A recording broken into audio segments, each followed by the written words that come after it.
Hello mga pare, natapos natin wire installation sa Honda Click version 3. Ayan. Ang inabili sir sa atin ito, si sir pala dumayo sa atin from Palawan lang. Ayan. Ang inabili sa atin sir ito yung Sendo X1 Plus na 60 watts, tapos yan. Nasa ilalim lang. Ganyan, tago-tago. Tapos kasama sa inabili sir yung ating passing no. Pang CP 150 to. Gusto mga sulit. Ito likod lang din nakakabit natin dito. Okay. Tapos ito yung 6 natin, nasa ilalim. Pagka para ka lang nagsisignal no. Ayun yung low, white, tapos high, pure yellow. Pwede rin magamit yung combination no, sabay na sa stock. Ito yung third mode na natin setup no. Yan.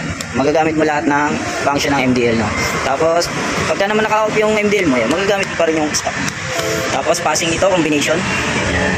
Smooth lang ang pag-passing no. Tapos kahit naka-low meron. Tapos kahit naka-high meron.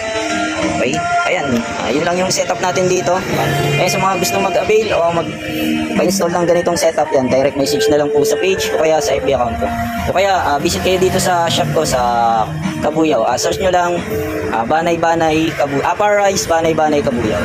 Okay, yun lang, thank you and right see you.